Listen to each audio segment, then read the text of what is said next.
No one really talked. Mary and Richard came in first, then April, then Shelley and Nick together. Diane, who had probably been awake quite a while, but didn't want to dive into the day before she'd had more time to think and process or just avoid them all. Tyler and the twins last. Fully half of them looked like they had recently lost a fight. Chris and Reese were the worst with their casts. Reese, a snapped ankle. Chris, a broken arm. The hive did not play nice. At least they were all still alive. That was a miracle in itself. They ate without really talking and cleaned up just as quietly. Those who were Oneness, all but Chris and Shelley and Nick, felt each other's tension and simply shared it. The others watched them, wide-eyed, knowing that a great deal was happening beneath the surface. They gathered in the common room when they'd all finished eating. Nick sat himself between Richard and Mary and looked up at them each in turn, his eyes wide and his expression solemn. He clutched his sketchbook and pencils, but they were shut.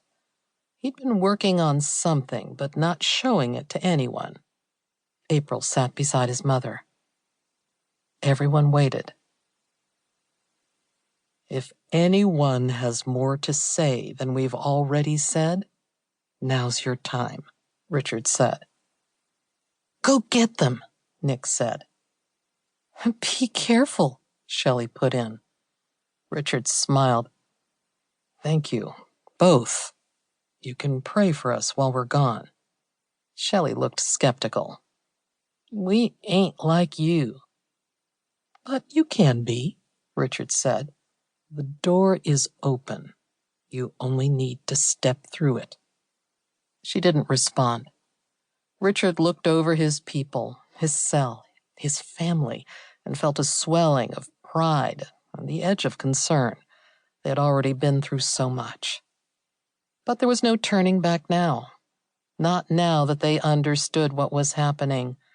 Not now that the attacks had coalesced into a coherent picture, one that called upon them to stand up and fight back. They said their goodbyes and split into teams, going their separate ways. They did not know when they would come back together, or if they would ever come back together. The attack had begun. They went out to seek their targets and bring them home. Reese and Tyler after Jacob, the community leader who had opened his trusting people up to the demonic and had in some way killed a man. Richard with the twins, after the children who had been set free from possession so that he could talk to them and try to find out something about the rest of the hive.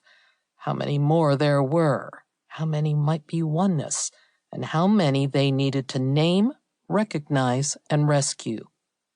Mary, April, and Diane after the most volatile of all, with Chris helping them. They were going after David, the source of it all, the place where the wound had opened, the first exile.